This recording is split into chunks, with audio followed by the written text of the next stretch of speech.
having been involved in organizations that lobby for change my entire career, I have to say this organization, for as young as it is pretty far along. I have two qualifications for my presentation. The first is I'm used to working with interpreters. Most of my training career was spent overseas. I worked in the former Soviet Union for 2 years, training election observers, political party activists, civic organizers, and candidates. And when you do that, you work through an interpreter. And the fun thing about that is when you screw up, you get to correct it as your interpreter is talking in your own head. So you have plenty of time to actually get it right. This is great. And this helps too.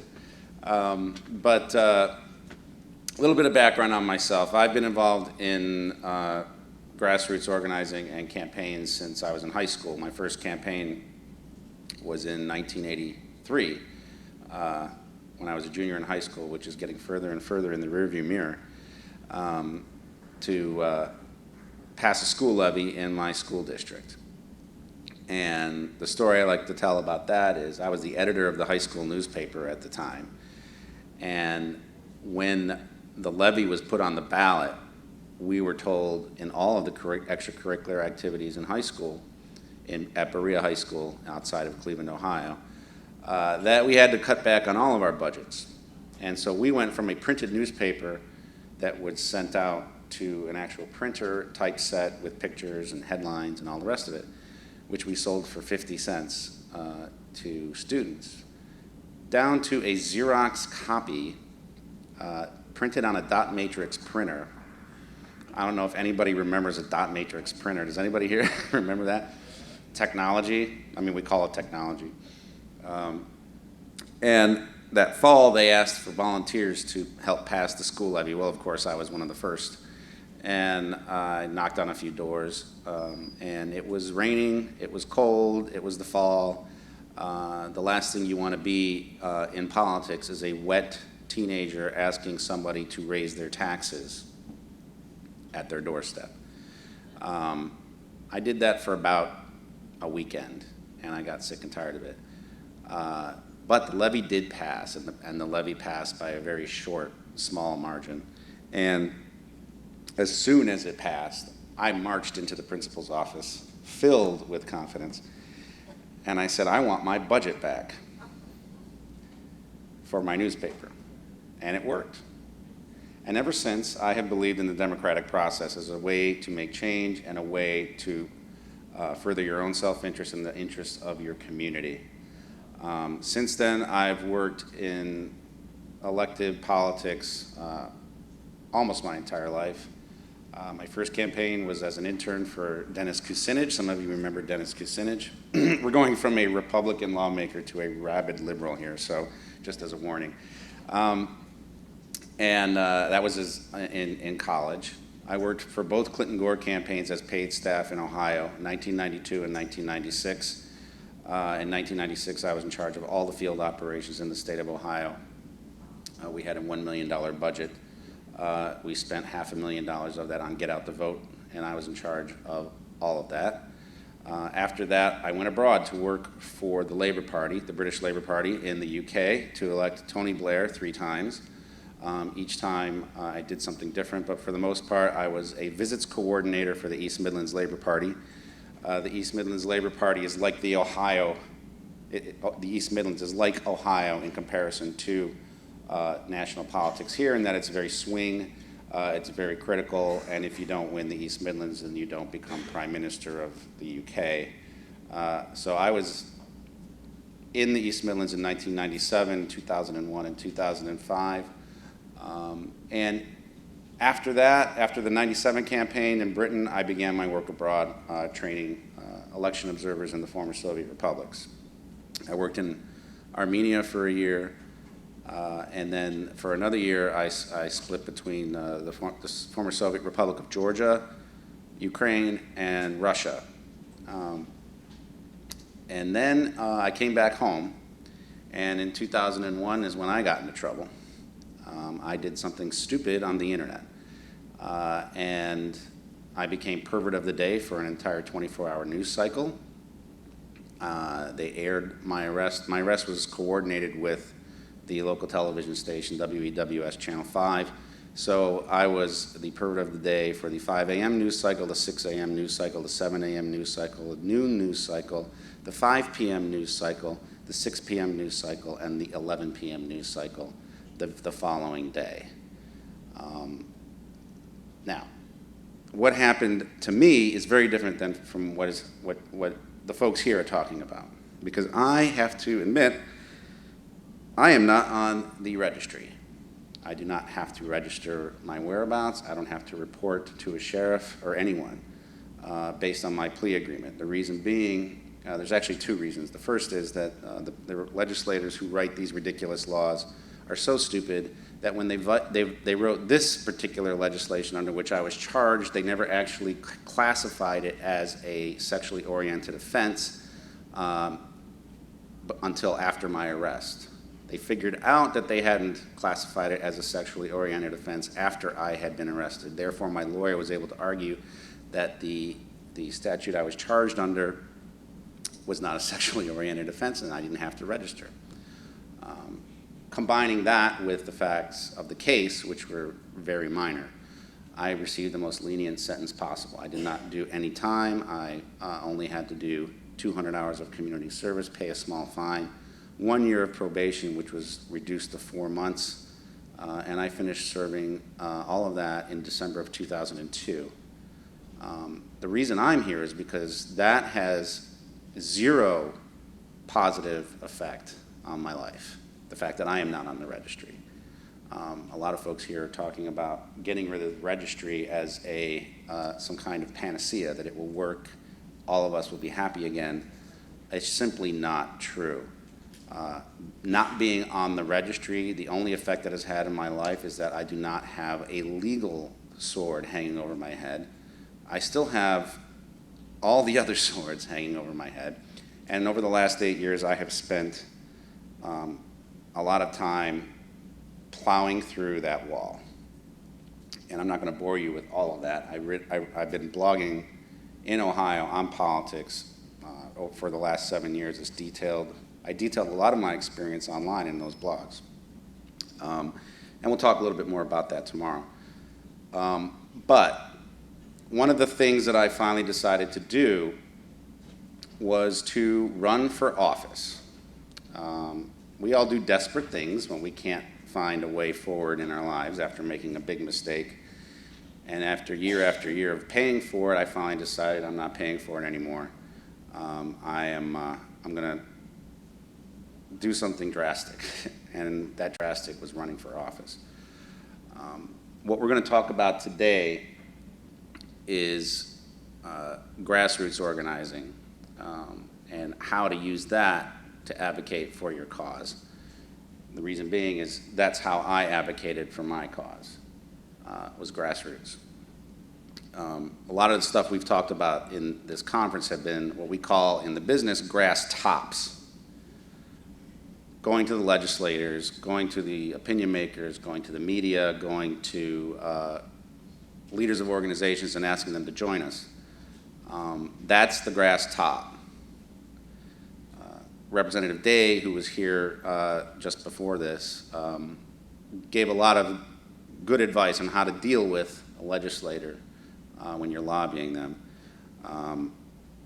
What I took from his presentation was here's why you have to jump through all these hoops. Here's why I get to be late to meetings. Here's why I get to not be nice to you. Here's why we don't often respond to what you're talking about. Here's why I might say no. This is how you make them say yes.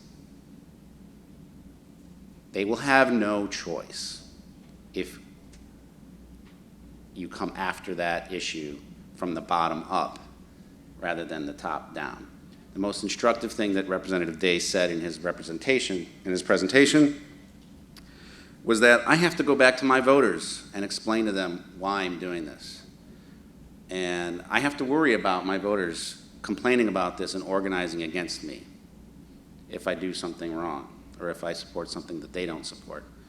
What we're going to talk about today is how you get that equation to work in your favor, to work at the grassroots, to change perceptions of this issue and of yourselves so that voters say to the politicians what you want them to say to the politicians.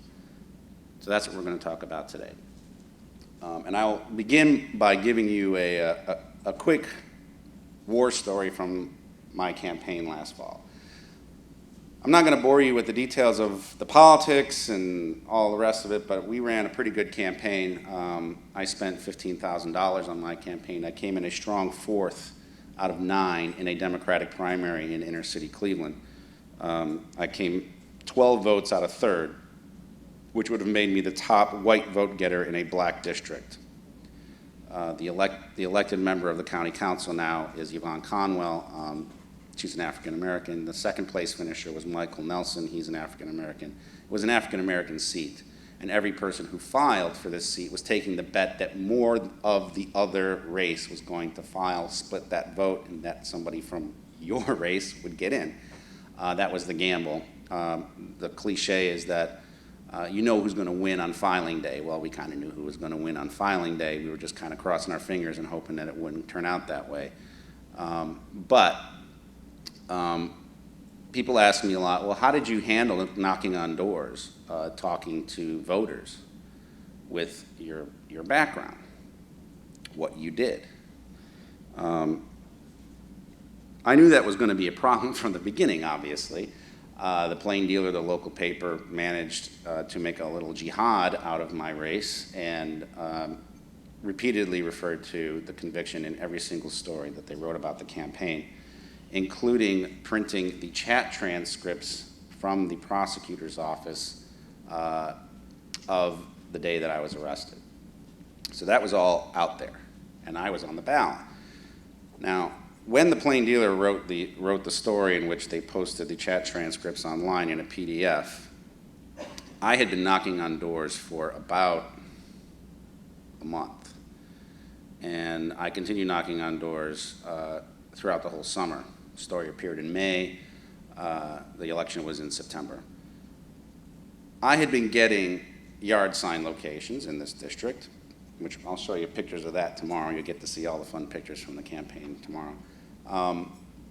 And it was based on a knock on the door, talking to someone, being the gregarious, democracy person that I was, and I got a lot of yard sign locations. Well, once those chat transcripts showed up in the Plain Dealer, my opponents printed those out and started knocking on the doors wherever they saw my yard sign and handing them my chat transcripts from my arrest.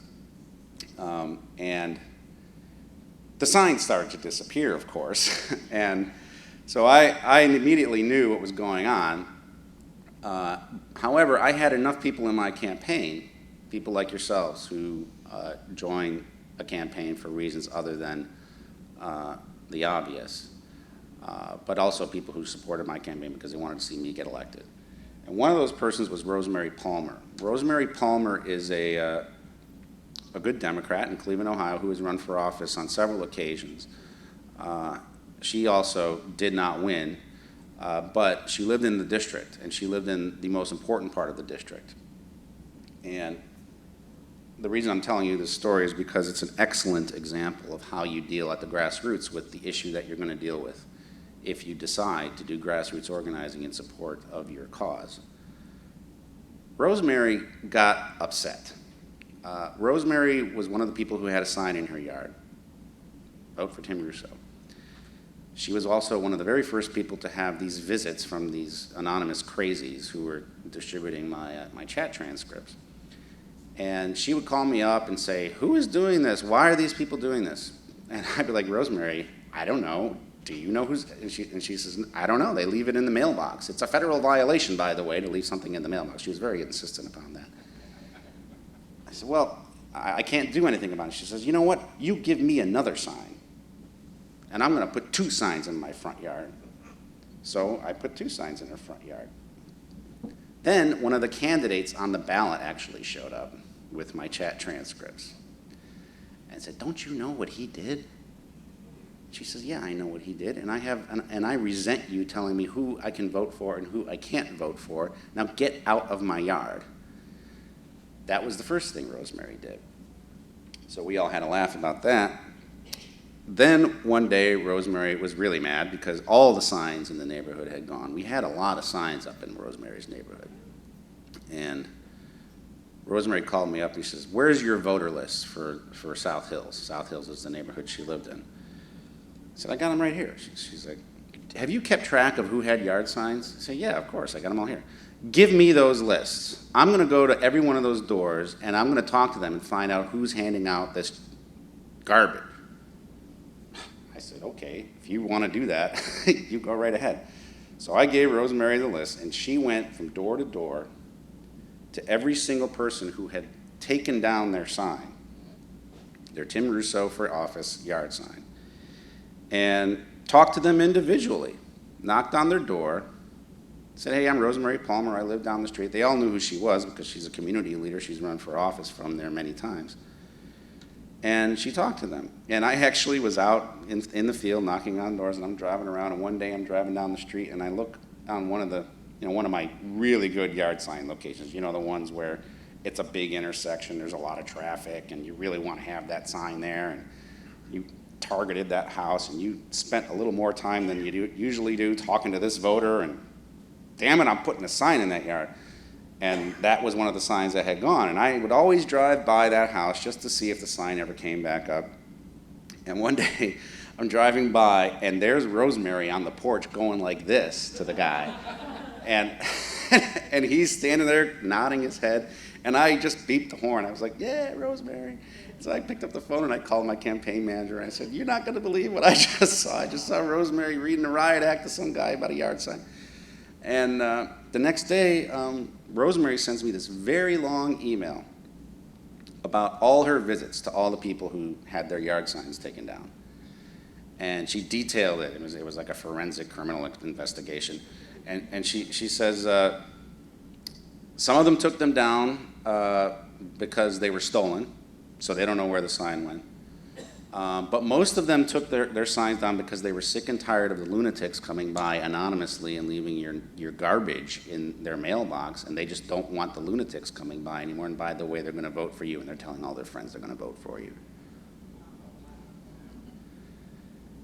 Now, if that doesn't tell you that the average voter in the United States can be persuaded to be on your side of the issue, then you're just not paying enough attention. Granted, this is a liberal Democrat district. Votes 89% Democrat. However, this neighborhood, for a lot of reasons, was one of the most white, middle class, upperly mobile, yuppie neighborhoods in the district, and was filled with cops, sheriffs, EMS, firefighters, because Cleveland had a rule that said if you work for the city of Cleveland or you work for Cuyahoga County, you have to live in the city, within the city limits. This was one of those neighborhoods that was the rump of that home rule law.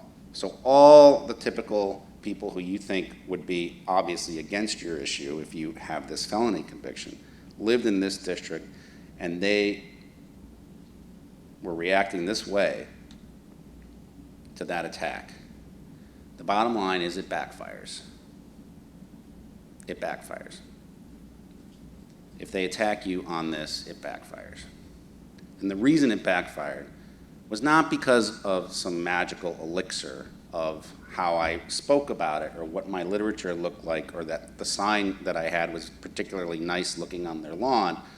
Nothing like that. What the reason it backfired was because we had spent weeks and months building door to door, person to person support for my candidacy.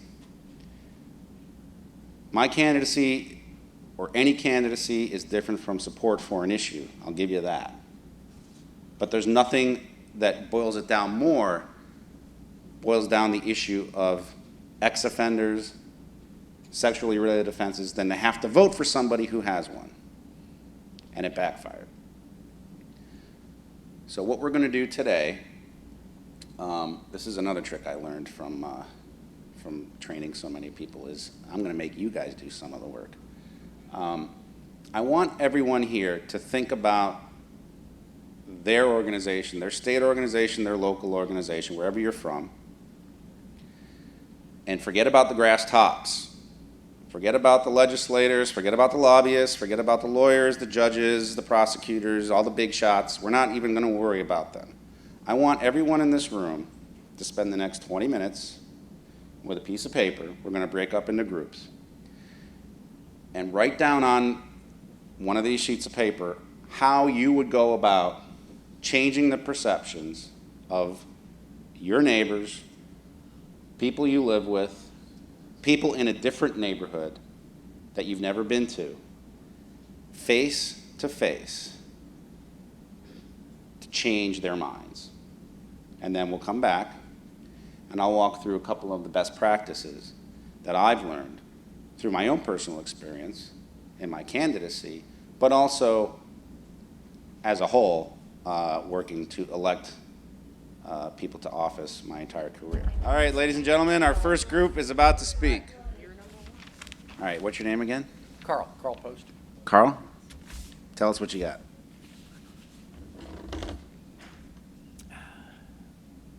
Okay, so what we're doing is we're trying to change the perception of the audience, correct? Okay.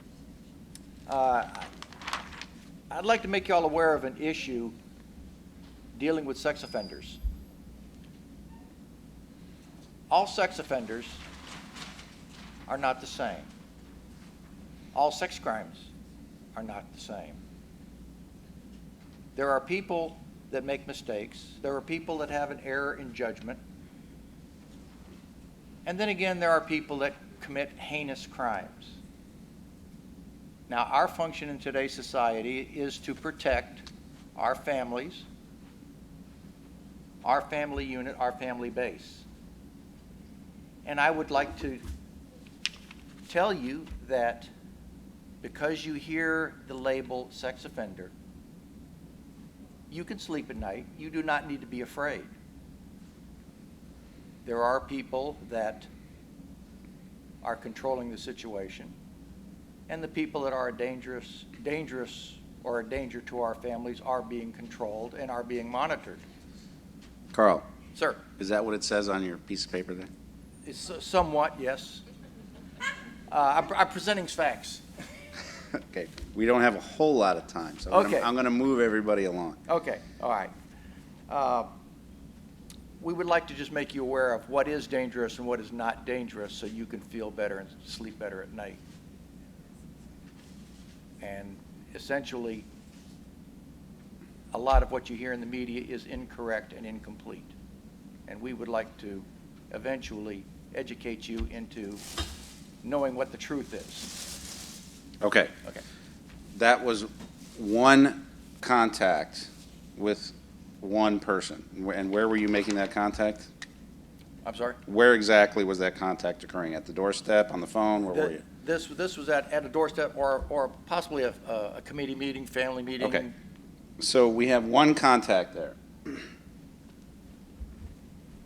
Let's say it was at the doorstep, okay?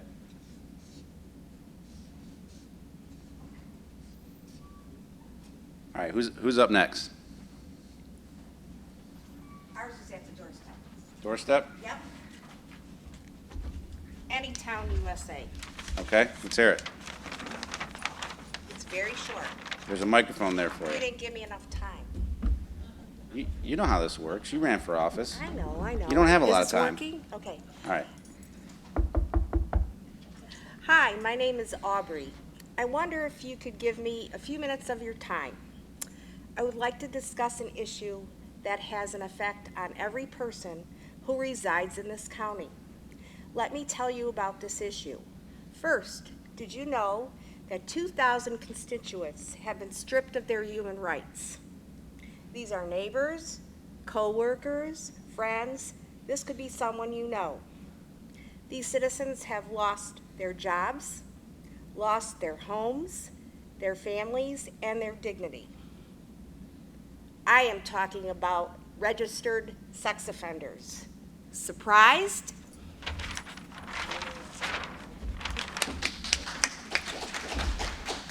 Okay, that was another contact at the doorstep, right? Okay. All right, who's up next? Well, we didn't select a leader, so I'll throw my hat in there, I guess, as it were. We looked at things a little bit differently than the first two. We're not giving a spiel at the door. No, no. He can stay there. He can stay there. Can you turn? Can you hear me? It's all right. I can hear me. You can hear me? Go ahead, go ahead, go ahead, go ahead. You won't make it to the video, so. That's okay. Unless you want to. You're fine there, you're fine there. What we're looking at is a couple of ways to approach people. One, obviously, is door to door, and we view that as grassroots. That is one thing you have to do, is make yourself available to people.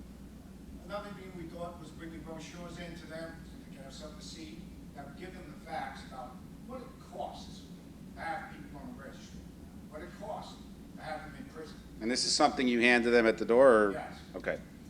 Another thing we were looking to do is local radio stations, TV stations. You have to, at least they have, give you public service airtime. So that's one thing we also thought of as a way of getting the word out, speaking to those people.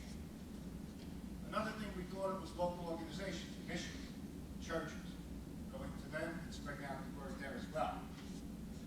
We also looked at reading groups and libraries, contact PTAs and educate them about what this is all about. Another one we thought of was, I can't see that.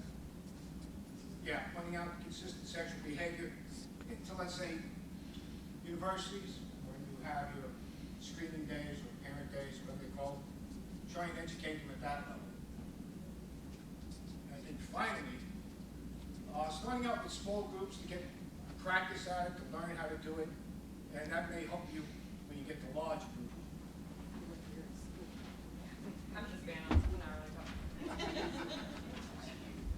not really talking. We kind of echoed what that gentleman did as well, but when we were talking about how to go about what we would be presenting, we thought about similar stuff to what the representative talked about: knowing your facts, telling a sympathetic story, having a range of a story of scope of people affected, knowing your audience, presenting a warm and genuine, honest demeanor and approach, listening to what people are telling you, shared concerns about child safety, showing the people that you're talking to that you're really have more in common than more apart, and educating them about the fallacies of the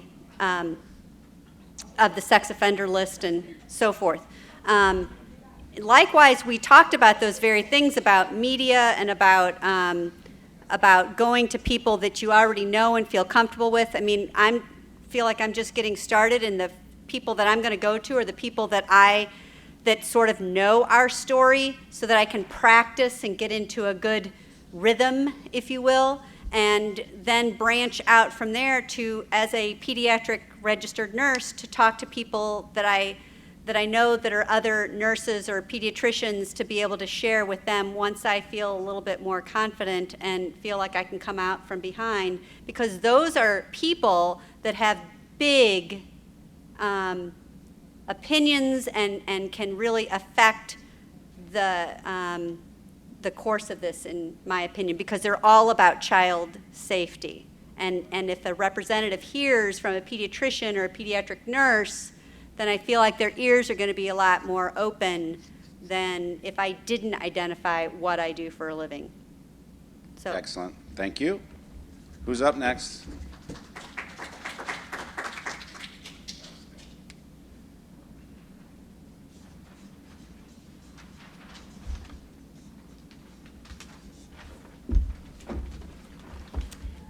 All right, so some of the things that we thought about doing was a public service announcement. This could happen to you, so like a personal story. TV, radio, where? On television, so they're actually seeing somebody. Going to door to people's homes, telling, like myself, telling my own personal story, so they're seeing my face. They know I'm their neighbor. and I'm telling the story of what's happened. I think it puts a more personal touch on it, and some feel into what has happened, and examples of offenses that would get you on the registry, different workshops maybe, putting together workshops. Where would the workshops happen? Maybe at libraries, public libraries. Explain consequences of the depth of the registry by telling a personal story, telling my personal story, what's happened to my son, or examples of that, and the consequences of him being on the registry. I don't think people really realize the depth of what can happen to a kid of the age of 20 and how it can affect the rest of his life. And I think that's really important to put out there, because other mothers out just have no idea how easy their kids can get online and do certain things that can ruin their child's life for the remainder of their life.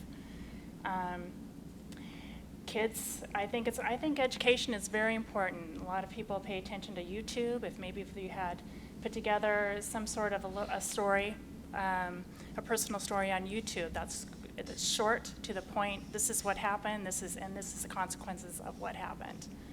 I think that is a shock value. I think people really have no intention of going out there and ruining their lives, doing something that's going to affect their life, both financially or to have family, kids. It's not something they're thinking about, and I think it's put in their face. Visuals are very important that way, and I think all of these things, an individual being in front of you, telling you the story, that's a visual, handing them, you're talking about the consequences and you hand them that information, something to keep in their mind. Okay, thank you. All right, anybody left? Okay. The reason for this exercise is to show that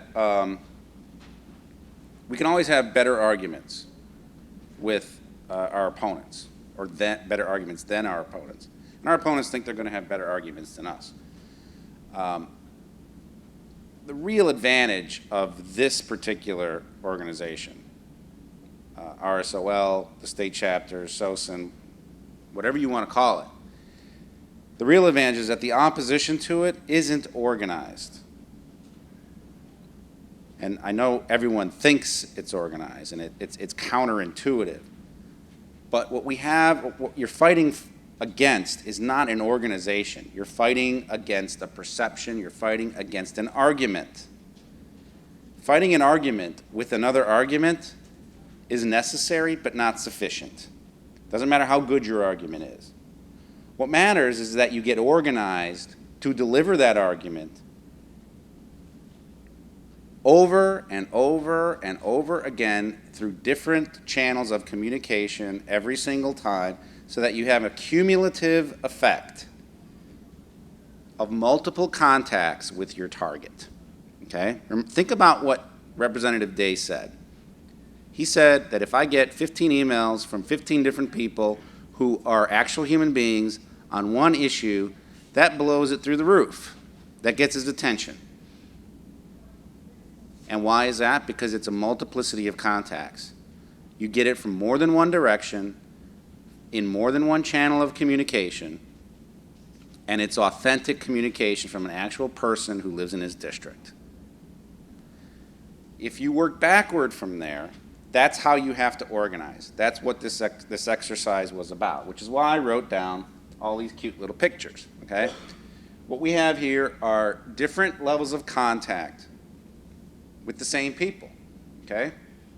Think about how you get marketed anything at all.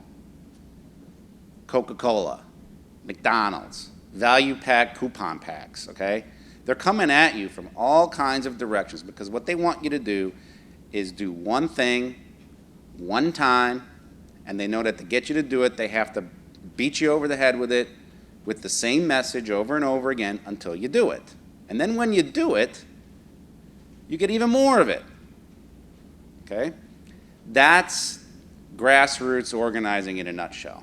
is a multiplicity of contacts across multiple channels delivering the same message for the purpose of a particular issue. That's grassroots organizing. Now, we had a knock on the door. The knock on the door doesn't have to happen just one time. Doesn't have to happen just one time with one person. What should happen is you should be there repeatedly with an authentic voice and an authentic message. The way that was manifest in my campaign was that I knocked on doors repeatedly. I would take their notes, take notes about what they said. The first visit was very introductory. The second visit was a little looser, a little more informal. This is a little trick that I learned to break down barriers, because I knew that people would see me coming. Some of them wouldn't, but some of them would. Some of them would know who was coming to the door. So I would give them my little 1-minute spiel, and then I would say, I hope I can count on your vote, and I would ask for the vote. The representative is absolutely correct. You should ask for the vote. People want to be asked for their vote. They value their vote. They would like you to ask for it. So I would ask for their vote, and then I would say, oh, just one more thing. Are you a Browns, Cavaliers, or Indians fan? And I actually was taking notes about this. And they were like, really? I was like, well, and then I would say, if we raise enough money, what we're going to do is we're going to send you direct mail in the colors of your favorite team. So I want to know what your favorite team is. Are you Browns, Cavs, or Indians? You know, if you're a Cavs person, you're getting the wine and gold. If you're Browns, you're getting brown and orange. And if you're Indians, you're getting red, white, and blue. The winner, of course, was the Browns. But that was a way to break the ice. You know, you're standing there on the doorstep talking about issues, talking about politics. Nobody likes talking about, they can't wait to close the door on your face. If you start talking sports, or if you start talking something else that isn't politics, that gets you into the human realm, okay? Remember, we're trying to show that this is a human problem that requires human solutions. That was a little trick I learned. So I would use that at the doorstep. The reason the doorstep is the most important is because, and I've taught this to a lot of audiences all over the world, is that the studies have been done, and politicians know this, the single most effective way of persuasion is knocking on someone's door and talking to them personally. That goes for whether or not you're trying to get a vote for a candidate. It goes for whether or not you're trying to raise money, whether or not you're trying to sell a vacuum cleaner. Why do you think they go door to door with vacuum cleaners? Because that's how they sell them. We had leaflets, okay? Think of a leaflet not as just something you hand out when you're at the door. It's another contact with the voter. It's a separate contact. Why? Well, you're at the door, you're talking to them, that's one contact. Another contact is when you leave them something, it stays in the house. So when it stays in the house, if there's other people in the house, and it doesn't get tossed into the bin right away, that's another contact. You're counting up numbers of contacts that get you to yes. Radio. Radio's great, okay? Especially in the inner city where I was running. We spent a good deal of money on ads in the black community on Ban the Box campaign. How many of you know what the Ban the Box campaign is? Okay. Ban the Box is a campaign to end the practice on employment applications of employers asking you whether or not you have a criminal conviction. For someone like me, it's an extremely important issue. But also in the district that I lived in and that I was running in, most of the ex-offenders in Ohio come back to Cuyahoga County. It's about 7,000 a year. And almost all of them came back to the district that I was running in. So it would be foolish for me, as an ex-offender, to not run on Ban the Box. So what we did was we went to black radio. I mean, you can target radio ethnically, you can target it economically, based on gender, you can target radio in any way you want. Well, we went to the black radio stations, the black radio shows, and we just filled it with Ban the Box. There was one show, it was a 2-hour show, Art McCoy's show, on Sunday nights in Cleveland. We had 8 ads in his 2-hour show, so we were on 4 times in his show on the Sunday before the election. I count every one of those as a contact. Churches. Somebody mentioned churches. Perfect place for another contact in another context. So let's say you knocked on their door on Monday or Tuesday night, you left them a leaflet, you put on a PSA, somebody said a PSA, it's free. You know, college radio stations will take PSAs for free and they'll just talk about them all the time. They hear that, they got the leaflet, they got the knock on the door, they go to church on Sunday, there's your leaflet again. Or maybe there's you talking about it. They go to the library, there's your leaflet. Or maybe you're having an event, a workshop, a training session, a grassroots training session for your state chapter. There you are again. Speaking, television, of course. Television is not cheap, but if you have money to do it, it's a good way to do it. You can get actually pretty cheap 15-second ads on locally targeted cable TV. What I would do here is, if you're going to roll out a grassroots campaign like this, you know, target a neighborhood that you can actually spend money on television locally. So you go to the cable provider 3 months out, ask them how much it costs to get a 15-second ad on in this area of the county or this area of the city or this area of the state, and focus your grassroots campaign there, targeted around when that TV ad is going to show up, so that all of this starts to accumulate. Then we come to the internet. The internet is kind of a siren song. I mean, somebody, I think it was, someone was saying that you got to get everybody out from behind their keyboards, or we're never going to get anywhere. That's true.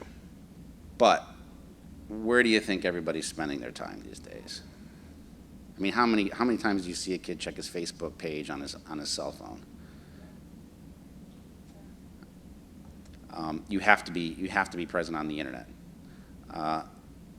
That's problematic for a group like this, obviously. But someone was mentioning YouTube. YouTube will get you a nice little bump because it'll freak out the local media. Oh my God, these people are on the internet. You want that attention. You want that attention because that attention will take them to the video. And the video will have your message. And people will share it online, and it'll go around, and it'll be another cumulative effect of multiple contacts. That's what grassroots organization is about. It's hard. It's work to put together a grassroots campaign targeted at a specific outcome. There are many ways to do it. You can do it specifically to a certain date, a certain vote, a certain senator, representative. You can target it to the visit of a certain person. You can target it any way you want. But to put all of this together obviously requires work.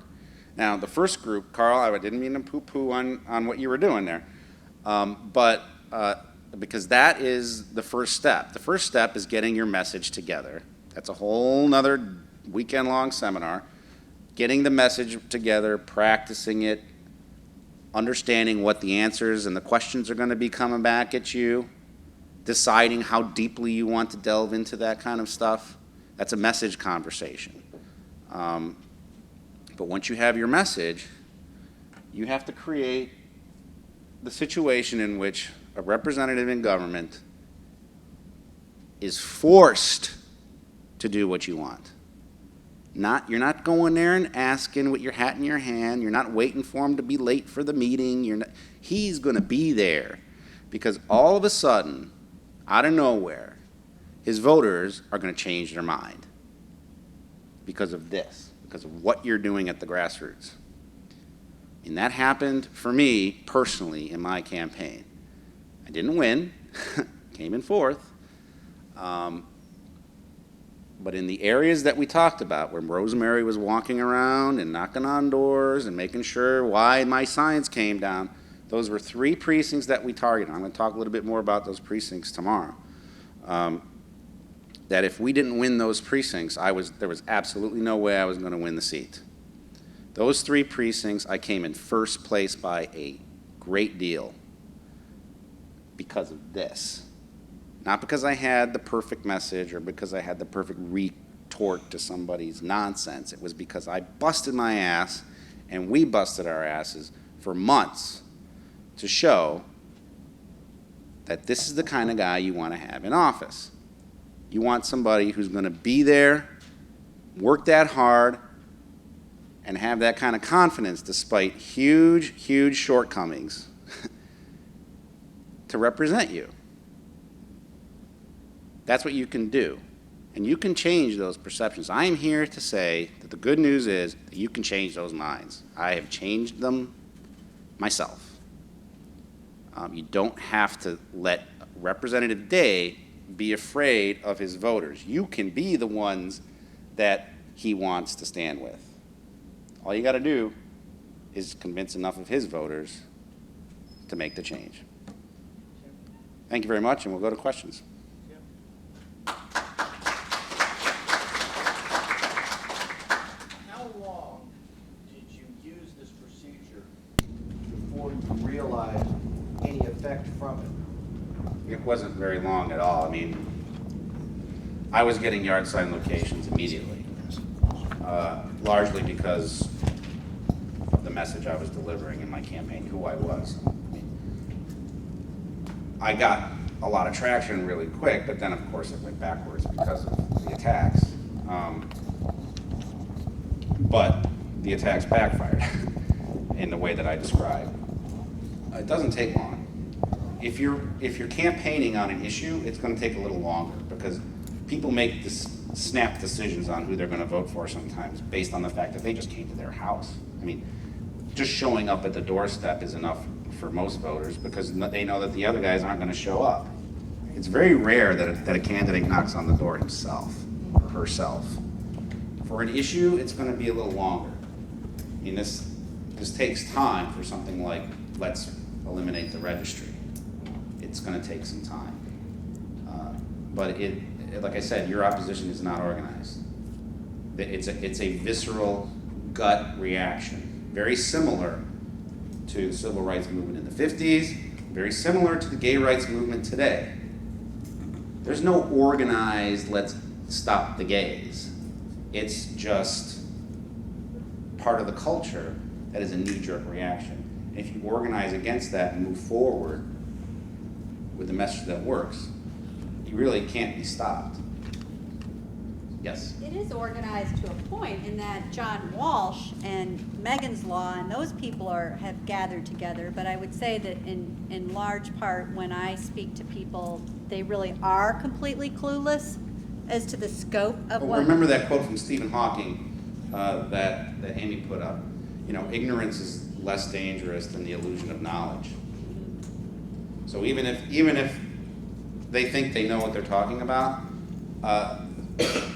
that's very hard to change. If someone really believes in something that's irrational, it's very hard to get them to stop. You're not going for those people. There's a reason I didn't knock on doors that had the "Don't Tread on Me" flag on it. If I saw a door that had a "Don't Tread on Me" flag in the yard, I didn't even want them to see me walking by. I mean, this happened to me a couple of times. I had a guy just stop me because he saw me knocking on doors, and it was 15 minutes of verbal diarrhea. And I was just like, you know, I guess we're just going to have to agree to disagree. And he just wouldn't stop. I mean, at some point, I had to walk away and leave him standing there yelling and screaming into the air. I mean, I felt bad for the guy, but I had work to do. So you do want to target this. You know, you're not going to stores that you know are going to waste your time. You're going to people who can be persuaded. That's why when you said, I want to start with my family, that is great. Because first that gives you confidence and practice, and it also moves you out of your comfort zone. Because we don't like talking about this stuff, you know. 2 minutes, Dan. 2 minutes. One last question. Yes? Is there a value in making time to go to non-related community organizations in order to meet people, get FaceTime? Well, this goes back to coalition building among other groups, right? I mean, if you're looking for like-minded groups, like-minded interest groups, which is why I went and make a big deal out of the Ban the Box folks. Your interests coincide there. So if you're going to go to a group that isn't at all affiliated with sex offender issues, you have to find something that they are affiliated and interested in that you're also affiliated and interested in, and build a coalition around that. It's a good practice step to talk to people who aren't interested in sex offender issues about sex offender issues, clearly. I mean, you really have to work through walking up to somebody that doesn't want to talk about this and then still talking to them about it. Is that my 2 minutes? Do we have room for one more? Yes. So how do we know that people who are interested in our issues, where do we find them? Good question. You have to think about your community very hard. I mean, if I would start in my own neighborhood and get to know my neighbors and sort of make a judgment call. For me, as a Well, Democrat, I've done it, and they hate me now, all of them, all entire town. They hate me. well, here's the thing: if you run into a buzzsaw, you go somewhere else and try somewhere else. Yeah. Wouldn't There- be better if let's say the message, because in my case, people know my husband and because it's all the time in the newspapers and all that stuff, and so it didn't work to knock to the doors for me. It's not always going to work. I think if somebody else, like from like you guys who are not related to me, would say, Right. well, we are from And Missouri, someone we was saying that. send this message. Like I think Representative Day was saying that if you know that you can't get somewhere with somebody because of a personal issue with that person, then send someone else. Okay? You build an organization to do these things, not just you. It's not just you. It's impossible to do all this just you. You have to have an organization to do it. All right? Thank you. Thank you guys.